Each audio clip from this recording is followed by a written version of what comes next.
Have you ever wondered why a navy that once relied on imported Russian missiles to sustain its air defense network is now removing every last foreign missile from its warships? Recently leaked satellite images provide the answer. Two Type 051C destroyers have been stripped bare in shipyards. The iconic Russian-made RIF-M air defense systems at their sterns are gone, and their main guns have been dismantled. This demonstrates the Chinese Navy's unwavering resolve to replace all Russian-made weaponry. These two vessels were among 7 steam-powered destroyers China was compelled to build and procure in the 1990s and early 2000s, when domestically produced gas turbines were still unreliable. The fleet included one Type 051B, 4 Russian-purchased modern-class destroyers, and these two Type 051Cs. During that era, before the 052C class, Chinese Aegis destroyers could take center stage. These 7 vessels helped the Chinese Navy weather its most critical period. Although the 055 and 052D classes are now entering service in rapid succession,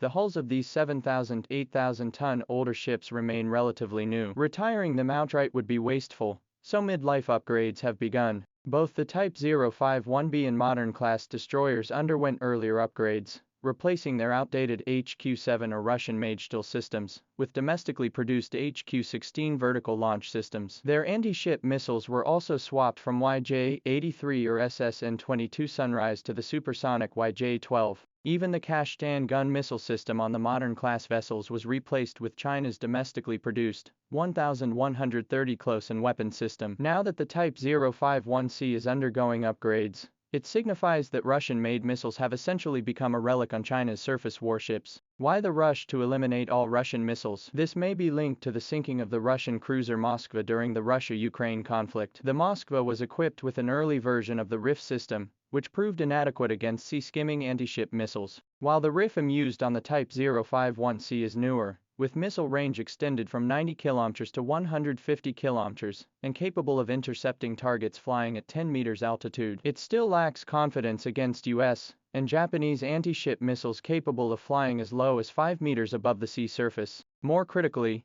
Russian systems struggle to integrate with domestically produced combat data links. In the information-intensive environment of modern naval warfare, this becomes a major issue, preventing seamless coordination with flagship vessels like the Type 055 and Type 052D destroyers. Beyond the RIF-M, the Kashtan system aboard the modern-class destroyers has also been phased out. While visually impressive, integrating guns and missiles into a single platform, Russia's lag in precision machining and electronics has resulted in slow firing rates, poor accuracy, and sluggish missile response times. It simply cannot match the performance of the 1130 gun paired with the HQ-10 surface-to-air missile system. As for the original STIL systems on the modern class and Type 052B destroyers, they were once prized assets that introduced the concept of area air defense to the Chinese Navy. But now, their single-arm launchers prove too inefficient, facing saturation attacks like the U.S. Air Force's B-1B bombers, which can unleash 36 stealth anti-ship missiles at once. They simply can't react fast enough. Their eventual replacement by vertically launched HQ-16 missiles is inevitable. Then there's the SSN-22,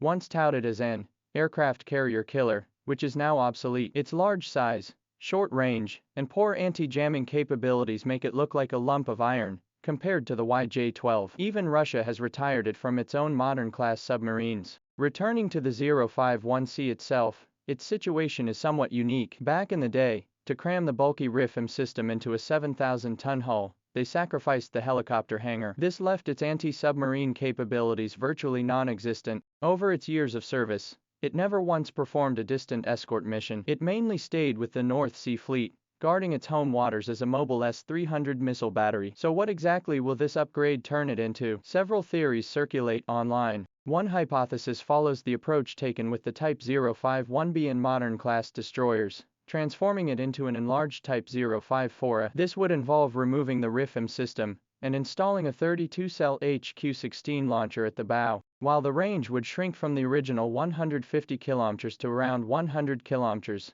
the newer HQ-16F variant offers increased range, mitigating the gap. The rear section would be reconfigured to create a hangar, finally addressing the ship's lack of helicopter capability. The anti-ship missiles would be replaced with 16 YJ-12S. While this modification would eliminate the ship's long-range air defense capability, it would become a versatile, balanced, and practical vessel capable of performing a wide range of tasks. Don't underestimate these 16YJ-12 missiles. They can reach speeds exceeding Mach 3. If all 7 Type 052D destroyers and 2 Type 052B destroyers were deployed together, mounting a saturation attack with 112 YJ-12s, even a U.S. carrier strike group would be scrambling to respond. An even bolder proposal suggests abandoning air defense altogether, repurposing the space freed by removing the RIF-M system entirely for missiles, transforming the vessel into a dedicated arsenal ship. The RIF-M's revolver-style vertical launch system is massive, with a depth comparable to the 850mm universal vertical launch system used by the Type 055 to fire hypersonic missiles. Given the current surplus of naval air defense firepower, with thousands of VLS cells across the Type 052D and Type 055 fleets, these two Type 051Cs could instead specialize in attack missions. Armed with dozens of hypersonic anti-ship missiles,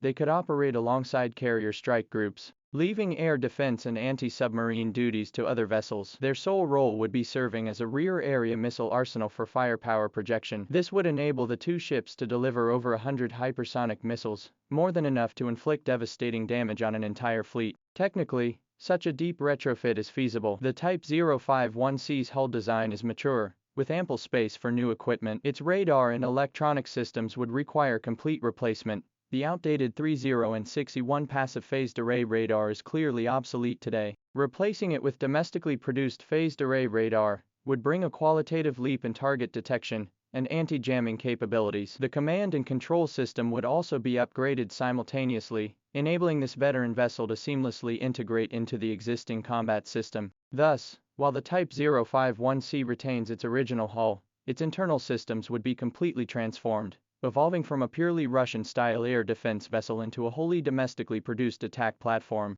This transformation symbolizes a milestone in the development of China's naval equipment, a complete departure from reliance on foreign technology, enabling all major combat vessels to achieve self-sufficiency within the system. Of course, the scale of the retrofit project will be substantial. Removing the existing RIF-M system, reconfiguring the vertical launch units, and adjusting the ship's internal structure, wiring, and ballast will be comparable to building half a new ship. However, considering these two vessels have been in service for less than 20 years and still have a long hull life ahead, the investment is justified. Moreover, this retrofit will provide valuable experience for future deep modifications of other older ships. The Navy still operates numerous destroyers and frigates with extended service lives, all potentially requiring similar upgrades in the future. As the last of the full-steam 7 to undergo modernization, the Type 051C's upgrade plan serves as a bellwether, signaling a shift in the Navy's approach to raising older vessels. The focus is no longer merely on adding a few missiles or upgrading radars,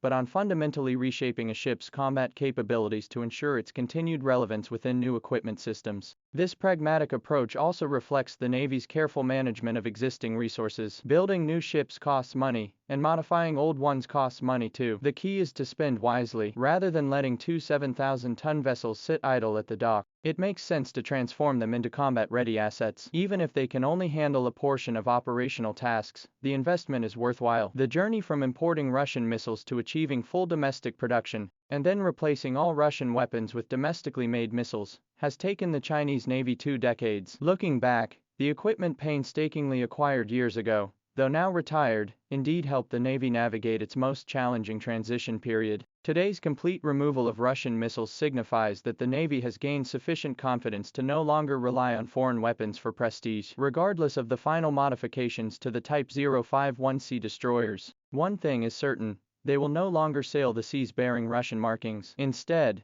they will be equipped with entirely new domestically produced gear, continuing their maritime service for another decade or two. For a Navy rapidly advancing into the deep blue, this in itself stands as the best testament to its capabilities.